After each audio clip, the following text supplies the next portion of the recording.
morning, church. Welcome to, I believe it's week 9 now of our series that we have been calling The Parables of Jesus. And so obviously in just a moment, I'm going to read a parable to you. But before we get there, I wanted to open up with a personal story. And I just want you to humor me for a second.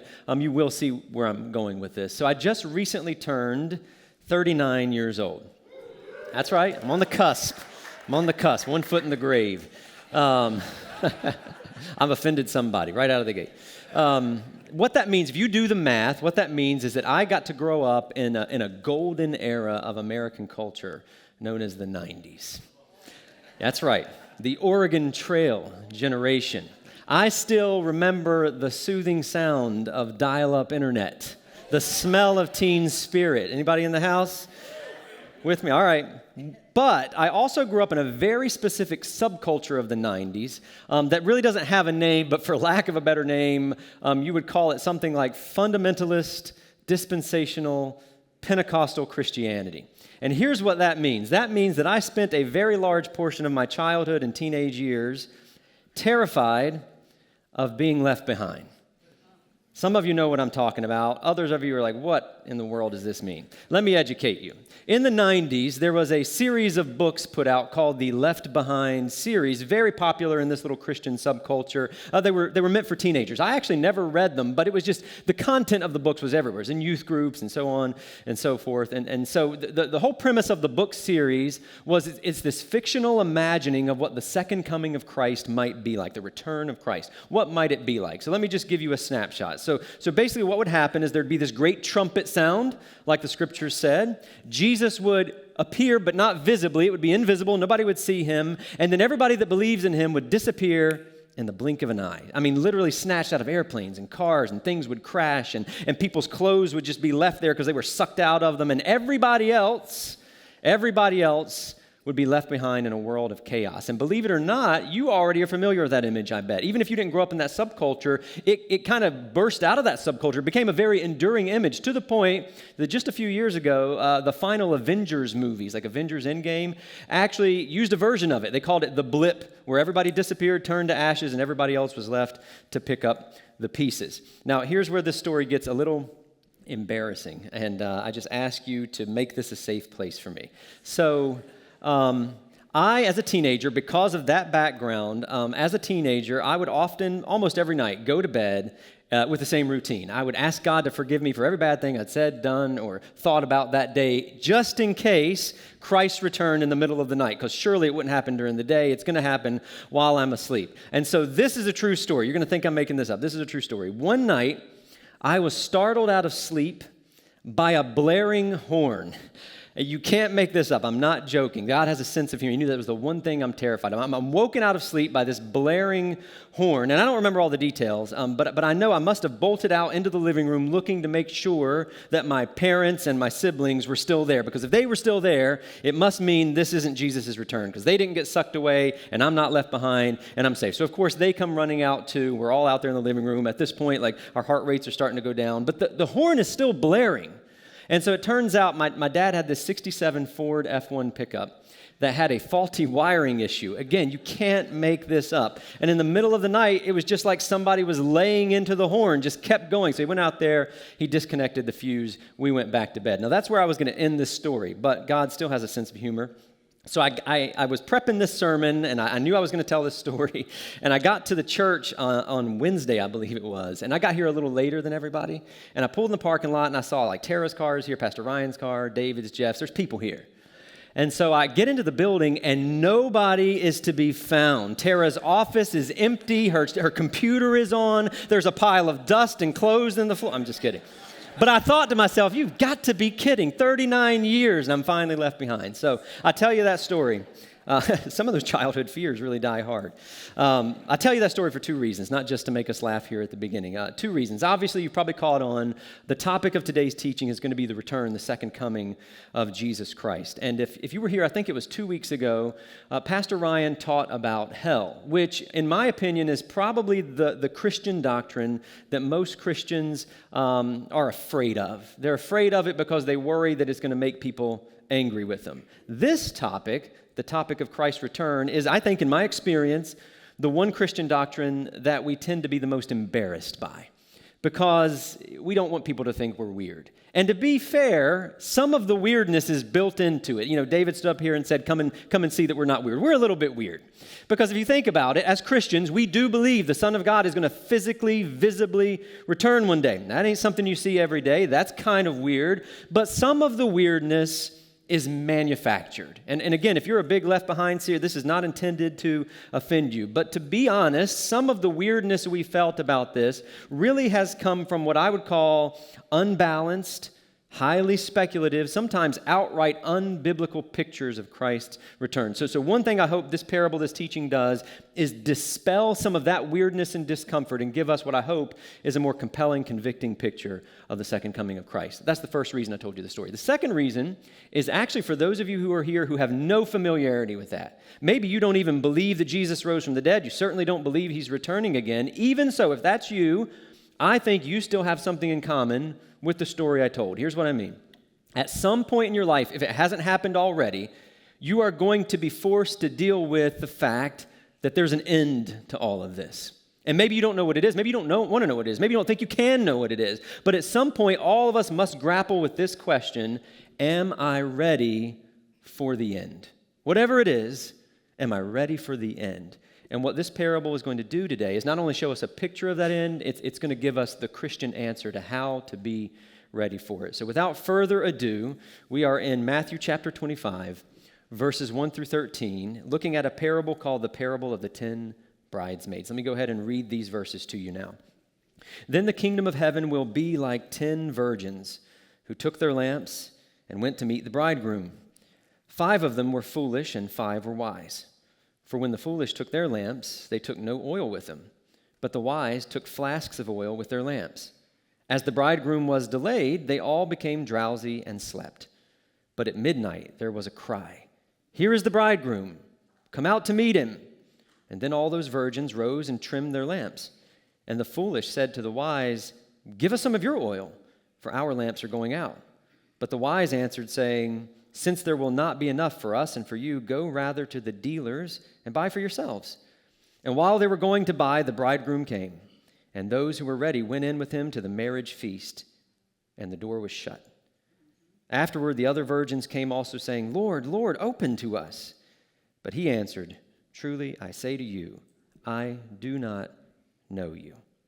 Watch therefore, for you know neither the day nor the hour." This is God's word. So what we want to do for the rest of this teaching is try to unpack those 13 verses by answering just 2 questions. There's going to be 2 kind of movements to this teaching. First, what should Christians believe about Christ's return? Second and final, what should Christians actually do about Christ's return? So let's look at that first question together. What should Christians believe about the return of Jesus? Now, to be clear, this parable is really mainly designed to answer our second question: how should we live in light of Christ's return? But in order to get there, we've got to build a foundation. And the reason for that is this parable is actually, you have to understand, this parable is actually one smaller part of a much larger teaching that Jesus was giving that scholars call the Olivet Discourse, because he was giving it from the Mount of Olives. If you want to read it, it covers all of chapters 24 and 25. And if you read it, you'll find the theme that's hit over and over and over is the return of Christ. So think about it. When the disciples get to this part of the teaching in chapter 25, verses 1 through 13, when they get there, they've already been sitting under this teaching for a whole chapter. They've been sitting in it for a while. They've got a lot of background knowledge. And so what I would like to do, what we really need to do, is make sure that you get that background knowledge too before we can actually talk about what the parable is meant to tell us. So the question here is, what should Christians believe about Christ's return? The short answer is lots of things, way too many to put into one sermon. So I'm going to boil it down to 2. There are 2 things that you and I must understand and must believe if we're going to understand and obey this parable. I'm going to tell both of them to you right here at the beginning, and then we'll look at them each individually. So Christians should believe that Christ's return will be both expected and unexpected. That's the first one. It will be both expected and unexpected. And then number 2, it will be both a joy and a judgment. It will be both a joy and a judgment. So let's look at that first one. His return will be expected and unexpected. What do we mean by that? Before we can really get into the details, we got to pause for a second and try to get a handle on what is this event that Jesus is describing in this parable? What's the setting of this metaphor? Now, I'm sure you've already figured this out. It's pretty clear it's some kind of wedding. There's a groom mentioned. There's a marriage feast mentioned. But if you're like me, there's a whole lot of elements to this story that are just unfamiliar to our 21st century customs. And we can actually know a little bit about what ancient Jewish wedding customs look like, but we can't know everything. And a lot of those customs differed from village to village, but what we do know can help us kind of build a picture here. So here's my best take on what's actually happening. So in ancient Jewish practice, the groom would typically go to the bride's home first. He would go to her family home where there would be some talking about like prices that are being paid. There would be a ceremony. They'd probably share a glass of wine. When they were done with all the ceremonies there, bride and groom would then make their way to the groom's house, which he has most likely built onto his family's home. And so that trip from the bride's house to the groom house, it would really turn into this festive parade. And it almost always took place at night. And so people that were invited to the wedding or that were participating in it would join in this parade with torches. Our version says lamps. It's probably better translated torches. And anybody that doesn't have a torch that tried to join, you would know they're a troublemaker. They're here to cause trouble. So you've got this big festive parade, and that's what the 10 virgins are involved in. These 10 virgins are just simply 10 young, unmarried women who have been invited to participate in the wedding in some way. Maybe it's something like what we think of as bridesmaids. That's why we've called the parable the 10 bridesmaids. So there's this festive procession. The bridesmaids are there with their torches. It's night. Everybody's happy, having fun. They get back to the groom's house, and of course they do what every good wedding should do, which is it ends with a party. So that's the ancient setting of this parable. Now the next question that we ultimately have to ask about it is, what do the elements mean? Like obviously Jesus means for this to be like a metaphor. We can know pretty clearly because he's telling this parable in the larger setting of this big teaching about his return, we can know a couple things right off the bat. The groom, that's meant to be Jesus. That's pretty obvious. The 10 virgins then, who are waiting for the groom, are very obviously meant to be professing followers of Jesus who are actually waiting for his return. So there we have it. That's the kind of event that's at the background of this parable. So now let's go back to, what do we mean to say that Jesus' return is going to be both expected and unexpected? Let me point out a couple details. So verse 1 just simply tells us that all of the bridesmaids go out to meet the bridegroom. And then in verse 10, we're told the bridegroom actually came. He actually showed up. So I know that sounds simple, but I want to make a very, very quick point that I think needs to be emphasized because we don't talk about this topic every Sunday, and I think it's something that we don't think about a lot. And here it is, based off of what we just read. Christians should look forward to and expect Jesus Christ to return. If you were to read through the earliest sermons in the church, in the book of Acts, and then if you were to read through the New Testament letters, these earliest Christians were always talking about the return of Christ. And then if you even go outside the Bible to the earliest summaries that we have of essential Christian doctrine called the Apostles' Creed, the Nicene Creed, both of them say this: Jesus will come again to judge the living and the dead. I wanted to say all of that to make this point, just in case you're wondering. This belief that Jesus is actually going to return, this is not fringe, some kind of fringe fundamental version of Christianity. This is and always has been historic, orthodox Christianity. It's essential, cardinal belief that Jesus is going to return. We should expect it. But as much as we should expect it, there is an element here of the unexpected. Verse 5 says simply, the bridegroom was delayed. So what we have now are these bridesmaids who are expecting the groom, but at the same time, they don't know exactly when he's going to arrive. The reality is expected, the timing is unexpected. And just in case you think I'm reading that in there, Jesus makes this explicitly, abundantly clear in the last verse of this parable where he puts the metaphor aside and he tells us the point. Verse 13, Jesus says, "Watch therefore." That's expectation. You need to be watching. You need to expect it, for you know neither the day nor the hour. The timing will be unexpected. Now, before we move on to the next point, I thought this is actually a very relevant section of Scripture to be talking about, considering what's going on in the world right now. Here's what I mean. Anytime there's a major crisis in the Middle East, and especially in Israel, like it's going on right now, some Christians have a tendency to ask the question, does this mean Jesus is returning? And what we see from this parable and the passages around it are that the answer to that, the answer to does this mean Jesus is returning, the answer is always yes and no. We can always say yes. We can expect with confidence Jesus is returning, maybe sooner than we realize. But the answer has to be no, because we can't say that this specific historic event is a guarantee that it's happening right now. His return will be both expected and unexpected. So that's the first thing we need to know about Jesus' return. The second thing we need to believe about Jesus' return is that it will be both a joy and a judgment. Both a joy and a judgment. So I told you that this great, wedding procession, it ends in a party. Verse 10 actually calls it a marriage feast. And that's not the only time the New Testament uses that picture for this final consummation of God's kingdom when Christ returns. It's actually used several times. Jesus uses it again in other places. The book of Revelation uses it again. I say that to say it's an important image when it's repeated like that. So if we want to understand Christ's return, we really need to get a handle on that image, this marriage party, this marriage feast. Now, I imagine most of us have been to wedding parties before, but I would just venture to guess that none of us have been to a wedding party quite like this. I just got invited to officiate and participate in a wedding a few months ago, and went to the party after. And the party was great. It was a ton of fun. I think I've heard there's footage of me doing some kind of Russian dance with the other fellas. If you see that, that is AI.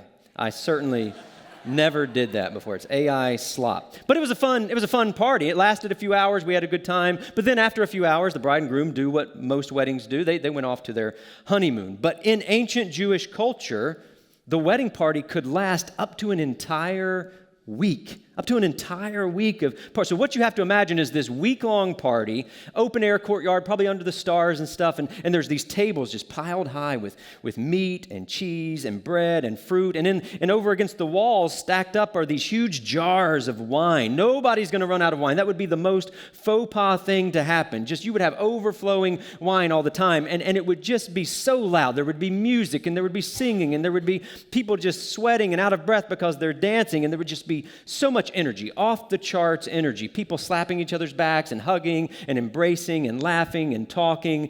The best thing I can think of in our culture that gets close to giving us a picture of this, you're going to think I'm weird, is a scene from maybe My Big Fat Greek Wedding or Mamma Mia. I know what you're thinking. Here we go again. No? All right.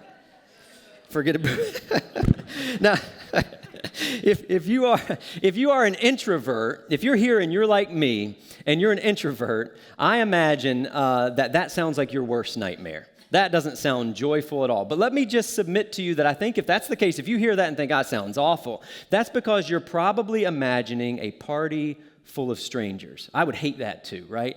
But what we know from the rest of the New Testament about the return of Christ is when he returns, he's not only going to perfect our relationship with God, he's going to perfect our relationship with everybody else. So just imagine being at a party where there is no judgment. There is no anxiety. You can be yourself completely carefree. You can let your hair down and you can just have fun. That's the picture that we should be getting. That's the kind of joy we should be thinking about. There's a really beautiful picture of this kind of feast, this kind of party in the Chronicles of Narnia book, Prince Caspian. Pastor Ryan has quoted this before. It's such a beautiful scene. I'm going to get to the quote in a second. But before the actual quote, there's actually a chapter in Prince Caspian titled The Return of the Lion, which is a little on the nose. It's the return of the king. The lion, Aslan, is the king. But in the story, if you read it, you realize nobody's seen the king for a long time. He's been gone for a long time. And plenty of people don't even believe he exists. They don't believe he's coming back. But in the heat of the battle, when things are most desperate, the lion returns. And he judges their enemies, and he rescues his people. And they throw this great feast. You should go read the chapters. Chapter 15. They talk about all this food piled up, and the dancing, and the singing. And here's how the end of it is described. And I just think this is the perfect picture of what we're supposed to imagine the return of Christ will be like. Here's the end of the feast. The best thing of all about this feast was that there was no breaking up or going away. But as the talk grew quieter and slower, one after another would begin to nod and finally drop off to sleep with feet to the fire and good friends on either side. Those moments of that kind of joy are so rare and fleeting in this life. But when they happen, what they are foretastes of the full and final joy that we will have at the marriage feast of the Lamb. Now, what I wish I could do is just end there, Chris, come back up with the worship team. Unfortunately, that is not the way this parable ends. It's actually not even the main focus of the parable. So now we have to listen to verses 10 through 12. And I'm going to explain why these verses happen in just a minute, but right now I just need you to hear them. Hear them with sobriety. Verses 10 through 12. While the foolish bridesmaids were going to buy, the bridegroom came, and those who were ready and went in with him to the marriage feast, and the door was shut. Afterward, the other virgins, the foolish ones, came also, saying, Lord, Lord, open to us. But he answered, Truly I say to you, I do not know you. So the picture we have is some people make it into the party, but others are shut out, left in the dark, with no oil to light their torches. So Christ's return will be a joy for those who are ready, but it will be a judgment for those who are not. And which one it will be for you and for me ultimately depends on the decisions we make right now as we wait for Christ's return. And that brings us, of course, to the second half of this teaching, to the main question this parable is trying to ask, which is this: what should Christians do about Christ's return? We built a foundation now. What should we believe about it? But now we get to the heart of it. What should we actually do about it? And Jesus actually gives us explicitly an answer. I've already read it to you once. I'll read it to you again. At the very end of the parable, he tells us what he wants us to hear. He says, Watch. Watch, therefore, for you know neither the day nor the hour. That's Jesus' answer to our question. What should we do? We should watch. We should keep alert. We should stay awake. You're expecting my return, but you don't know when it's going to happen. It's unexpected in its timing. So be prepared. Be ready. If you want to experience my return as a joy and not a judgment, you need to be prepared to meet me. That sounds nice. If I were sitting in your seat, the next question that would be in my mind would be, okay, but what does that actually mean? What does it actually look like to be prepared, to be alert, to be ready to meet Jesus? The good news is the parable right before this and the parable right after this give us more specific details about what that looks like. You should go read them. I encourage you to read them. This parable doesn't do that. This parable is very scant on the details. And the reason is this parable is not designed mainly to instruct us. It's designed to warn us. That's why Jesus ends with the word watch. That's a warning. That's not instruction. And so one way to think about this parable is not so much the GPS in your car that tells you how to get to your destination. This parable is really like the warning lights that come up on your dashboard that tell you, hey, you need to pull over and fix this problem, or you might not make it to your destination. Now, I realize we've had a big shift in tone here in this sermon. You know, we started with laughing about being left behind and Mamma Mia jokes, and now this. So let me just, because we've had such a shift in tone, let me take just a moment to prove my case to you. Maybe you're wondering, is that really what this parable is trying to say? Let me prove it to you.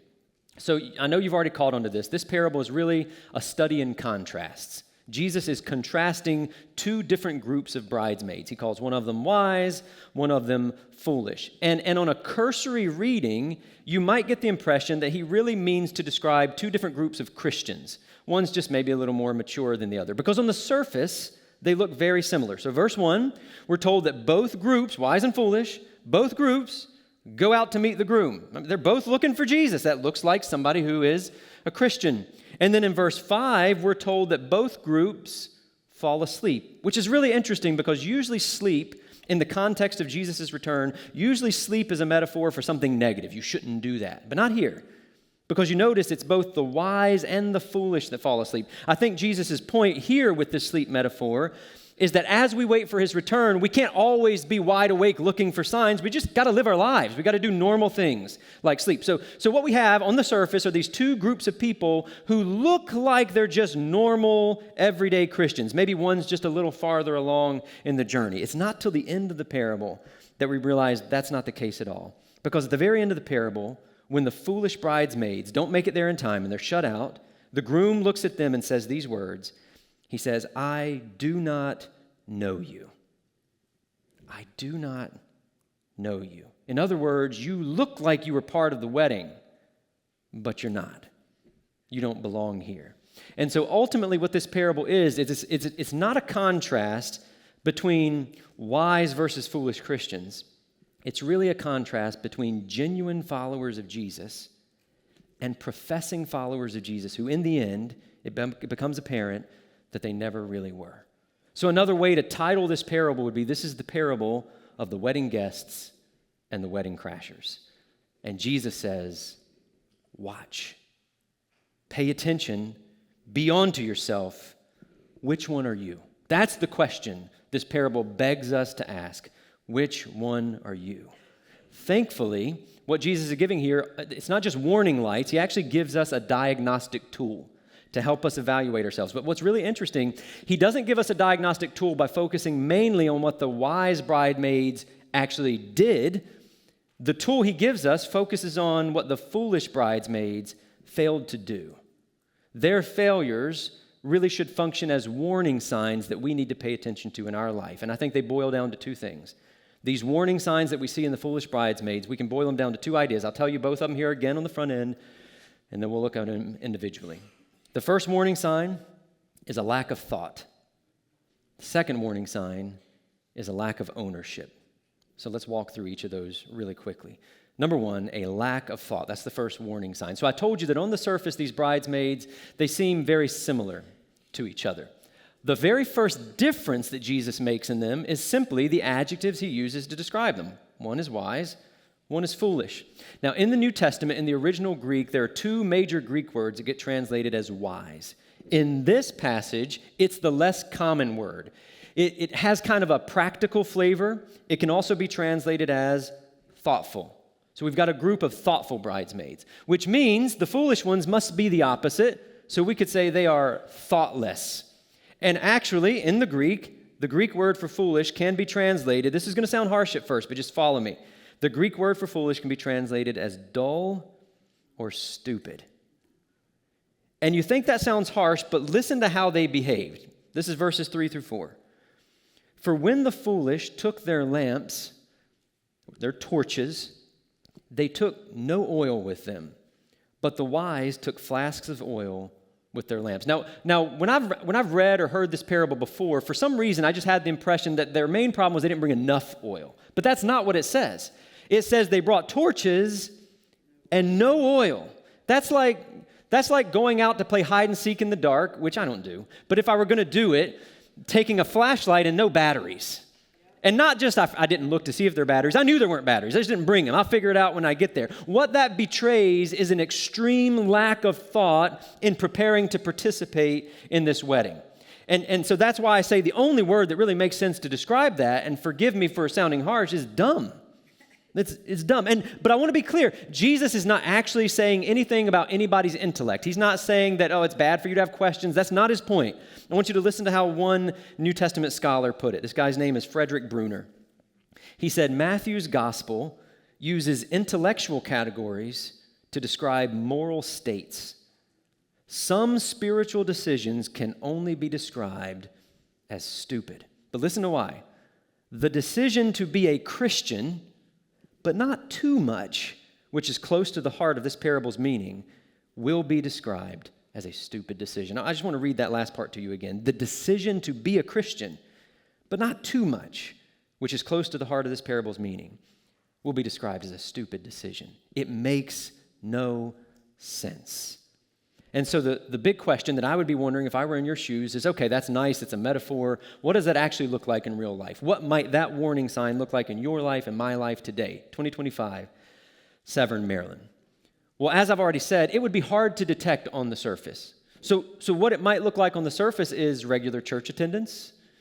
It might look like you've joined a host team or worship team or some other serve team. It might look like you post Bible verses on Instagram and you jam out to Christian music. And to be clear, none of that's wrong. That looks good on the surface. But what this warning sign would look like under the surface is someone who has put no real thought into how following Jesus should change my life. Someone who's put no real thought into what does this thing Christianity actually require of me? What's involved more than just showing up and looking the part, holding my torch? And so I want to, before we go to the next part, I want to leave you with a diagnostic question. I told you Jesus is giving us a diagnostic tool. So let me leave you with a question that you can use and I can use to evaluate ourselves here. Here's the question. It's going to sound super simple, but it's powerful if you'll be radically honest about it. And what that might mean is you need to get somebody else who knows you well to speak into your life. But here's the question I would have you ask yourself.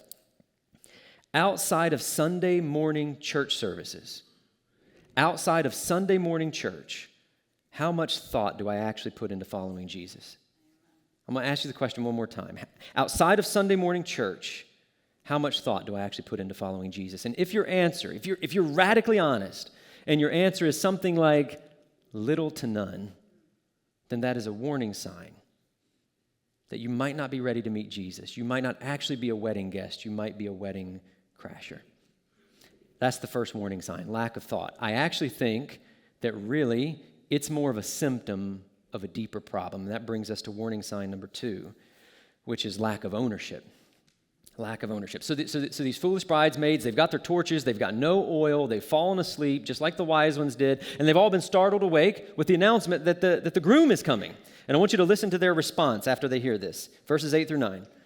And the foolish said to the wise, "Give us some of your oil, for our lamps are going out." But the wise answered, saying, "Well, since there will not be enough for us and for you, go rather to the dealers and buy for yourselves." To just understand what's happening here. There's been a delay, remember? The groom didn't come when he was supposed to. These foolish bridesmaids had plenty of time to go fix their problem. They had plenty of time to go out and buy oil, but they didn't. And now that the time has come, did you hear their initial gut reflexive reaction here? It's not, "Oh man, I made a mistake. I should go get oil for myself." That's not their reaction. Their reaction is, "You give me some of yours." It's not even a request. It's a demand. You give me some of yours. And so what we have here is this attitude of, I don't need to own my mistake. I don't need to have my own oil because I can light my torch with your oil. And now connect this now to the lack of thought we just talked about. The point here is these are people who are saying, I don't need to take personal responsibility or action for participating in this wedding. I don't need to give any thought to what I need to invest in it because I can just rely on someone else to carry me through. Now, again, we need to ask the question, well, what does that look like in real life? What might that warning sign look like for me and for you? And I actually have a real example that I think kind of hammers this home. So for the last 2 years, since I've been the associate pastor here, I've gotten the privilege, and it's genuinely been a privilege, to conduct most of the initial interviews and conversations with people that want to be baptized. So over the last 2 years, almost everybody that's gotten baptized here, I've been one of the first people they talk to. And one of the questions that I ask the adults that are getting baptized is some version of, how did you come to this place? Tell me your story about how you got to be at this place where you're ready to profess your faith in Jesus through baptism. And more than one time, I get a story that sounds something like this. I was raised in church. My family brought me up as a Christian. But after a while, maybe it was in college or maybe it was after, maybe when I have kids, it dawned on me that I was just going through the motions. And that ultimately, I didn't really own this faith for myself. I did it because mom and dad did it, or grandma did it, or my spouse did it, or whatever. So I finally had to come to the place of seeking Christ myself, and I've met him, he's transformed me, and now this faith is my faith. I own it. And so my question, using that as our backdrop, my question for you and for me is, do you own your faith, or are you banking on someone else's oil to light your torch? Do you own your faith? Are you trying to light your torch with somebody else's oil? So again, I'll give you a diagnostic question. And again, it's super simple, but you've got to be radically honest. Here's the question to evaluate yourself. Why are you listening to this sermon right now? Why are you here? Is it because you want to be here, you're curious, you want to grow, you believe it's important to hear the Word of God? Or is it something like, I came with my parents or my spouse, I don't want to disappoint mom. I really like this girl who attends here. Coming to church on Sunday is just what we've always done. If it's any version of that latter answer, then it's a warning sign that maybe you haven't owned your faith. And maybe you're not ready to meet Jesus. And I told the 9 a.m. this. Over the last couple of days, it's dawned on me as I was preparing this. This is a specifically unique vulnerability, I think, for pastors. Because I have to ask this question, what am I doing here? Why am I preaching this sermon? There's going to come a day where I'll stand before Jesus. I will meet him face to face. And it won't fly to tell Jesus, well, I preached sermons and other people had faith in those sermons. What will matter is, did I have faith? Did I believe this? Did I live this? Did I put any thought into this? Did I own it? And I'll tell you, this has been convicting. So we're in the same boat this morning. This is uncomfortable for me as much as it is for you. And so we've got these two warning signs. We've got lack of thought on one hand, we've got lack of ownership on the other. And I'm going to start kind of landing this plane here, but I know what I need to do before we can really get to the end is correct a possible misunderstanding. So I imagine that some of you, as you've heard me describe all this, maybe the way you're summarizing it in your mind is, okay, what it sounds like is we've got these foolish bridesmaids who had salvation at first. They were obviously looking for Jesus. They had salvation at first, but then they lost it at the end because they failed to do some good things. And if that's the way you're understanding the story, I actually understand, I could see where you're getting to that. If that's the way you're understanding the story, you've missed two vital things. Number one, these foolish bridesmaids' problem is much deeper than just they failed to do a few good things. And number two, their behavior shows that they never really had salvation in the first place. They never really belonged at this wedding. And to just prove that to you, if you'd humor me for just a second, what I'd like to do is modernize this parable with a parable of my own. So I told you a minute ago that a few months ago, I got invited to officiate at a wedding, and it genuinely was like my privilege. I was happy to do it, had a great time. They were an amazing couple. But just imagine for a second that instead of that reaction, they asked me to officiate their wedding, and I say yes, and I take their invitation, and I toss it on my desk, and papers pile up over the weeks and stuff. And I never mark my calendar. I don't start preparing a sermon. I haven't cleaned my suit. They send email reminders. You know, people are really good these days about email reminders for weddings. I'm definitely not reading that. That's down in the inbox somewhere. They try to call me straight to voicemail. Send me text. I respond with K or sure, all those passive-aggressive things. So day of the wedding comes, and it's about an hour before start time, and I get a call from the best man. And he's saying, hey, we just want to make sure you're on your way. Everybody's kind of wondering where you're at. And I'm like, oh, man, is that today? I haven't prepared anything. I'll tell you what, I don't even have a clean suit. Here's what you're going to do. Tell everybody that's there to just wait. I'll be late. Just wait. It's no big deal. And when I get there, give me your suit. Hang up. He can't respond. So I copy and paste a sermon real quick. I've never looked at it before. And I get in my car, and I make the 2-hour drive to the venue. And, of course, by the time I get there, wedding ceremony's over. And I can hear some music thumping, and I can see people in the reception room. I can see them dancing and laughing, and they're eating. And so of course, I go up. It's time to party. Doesn't matter that I'm late. It's time to party. So I get in, and I try to open the door, and it's locked. But I can see through the glass, and I can see the groom. And the groom, he's dancing with his bride. It's their first dance. And so, of course, I don't want to be rude. So I beat on the door. And I say, hey, he looks at me. I'm like, come here. And so the groom, he leaves his bride. Everybody else is like, what's going on here? And so the groom gets to the door of this party. What should he say to me? Logical, rational people that you are, what should he say to me? Okay, should he say, hey, man, you kind of really left us in the lurch there. Really kind of embarrassing. We had to scramble to find a minister. I think we got like the Jewish rabbi from the synagogue. He was like the only one available. Yeah, you really made a lot of people upset. But come on in. Hey, look, everybody, it's Anthony. And they're clapping. No way.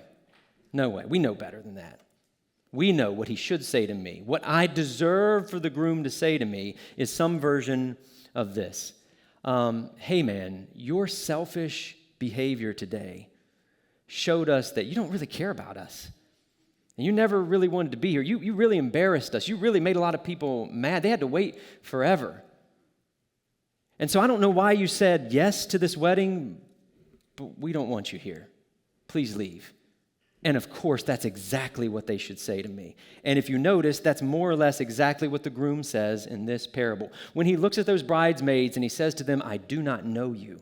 He's not saying I don't recognize you. This was a common Jewish figure of speech that meant I want nothing more to do with you. Because in the ancient Jewish culture, weddings were an even bigger deal than they are for us. To be invited to participate in one was a great honor. It wasn't an obligation. These bridesmaids, they knew what was expected of them, and they failed to take seriously their role because they did not care about the bride and the groom. They were willing to risk shaming them, embarrassing them. Hey, give me some of your oil. Then we'll have none for anybody. We can't do this festive procession. It's going to be embarrassing. It's going to be the talk of the community forever. But I don't care. I'm just trying to get to the party. So at the end, when we see them banging on the door to get in the party, yeah, they're really sad they missed the party, but they never wanted to be at the wedding. They never actually wanted to be there. They're not wedding guests. They're wedding crashers. And so the ultimate question that we have to ask ourselves when we zoom out from this passage is, how do we make sure that's not us? If you've been sitting under this teaching and it's having the effect that I want it to have, that it's had on me all week, and you're beginning maybe to notice maybe that's a warning sign in my life, and maybe that's a warning sign. The question is, how do you fix it? Right? It's $1 million question. How do you fix these warning signs that you might see? You might think the obvious answer is, well, you just put in more thought. Show more ownership. That sounds like the logical response to lack of thought and lack of ownership. Just try harder. Just get some more effort involved. But that is simultaneously too simple of an answer and too difficult of an answer. It's too simple because I just told you the problem runs much deeper than show a little more outward behavior, much deeper than that.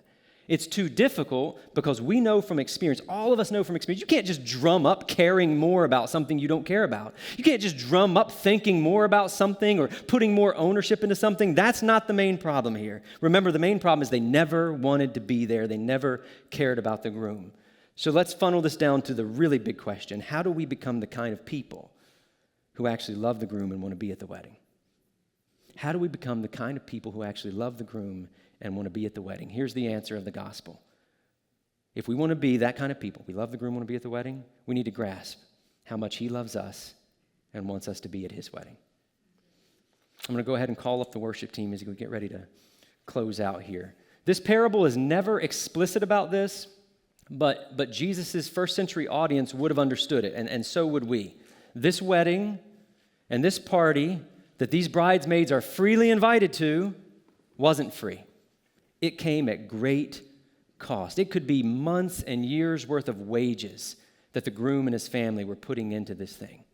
And in the same way, Jesus' invitation for you and for me to be a part of his wedding, his great marriage feast of the future, his invitation is free for us, but it came at great cost to him.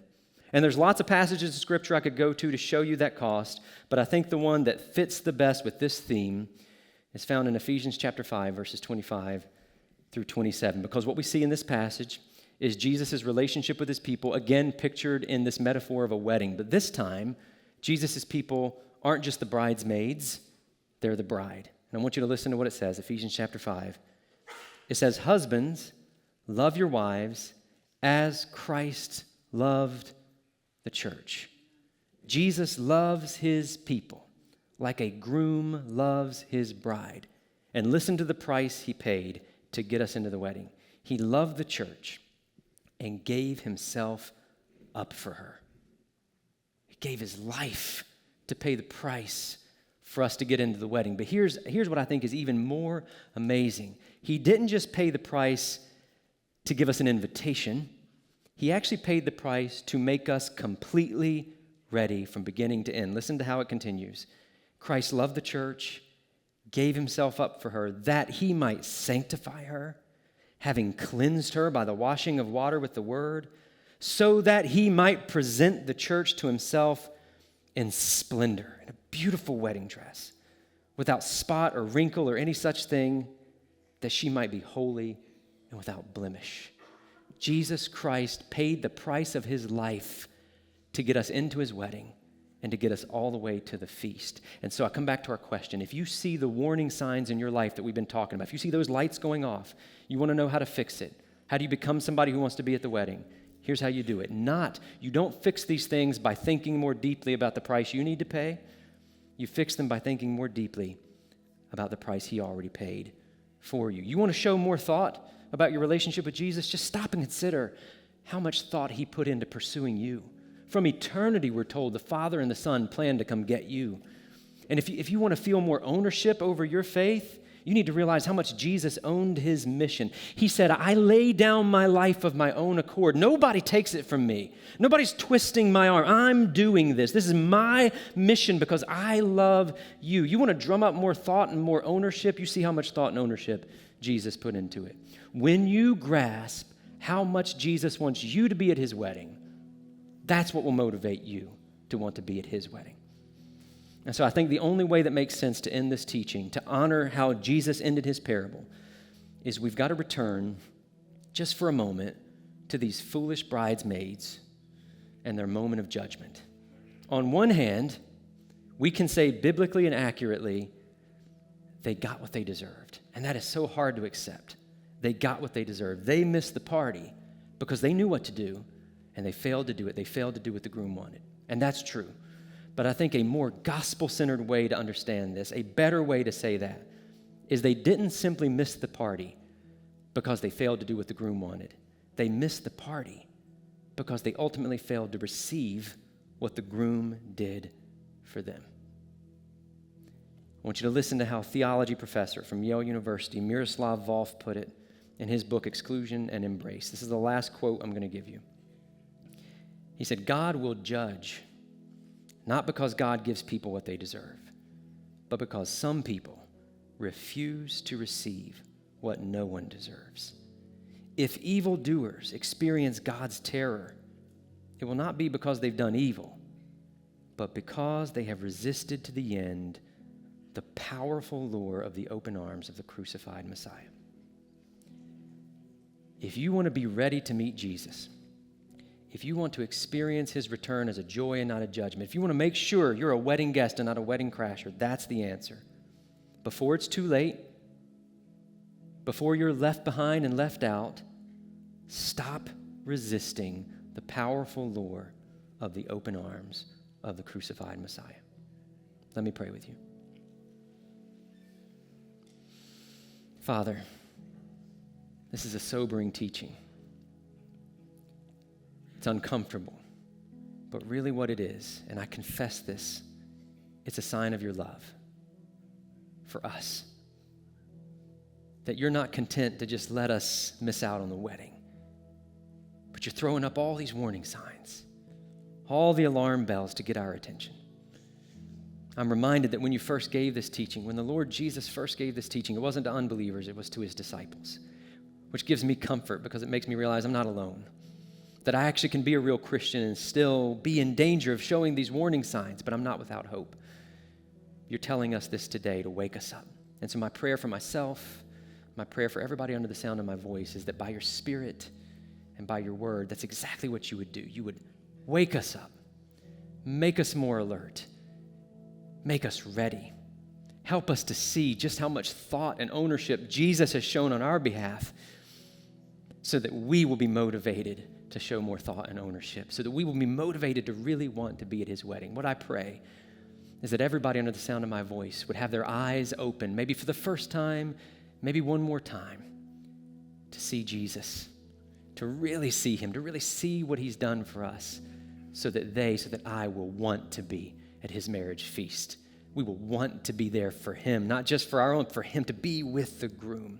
My prayer is that you would make us the kind of people that are so ready, so confidently ready, that we can say, like the Apostle John in the book of Revelation, even so, come, Lord Jesus. And it's in his name that we pray. Amen.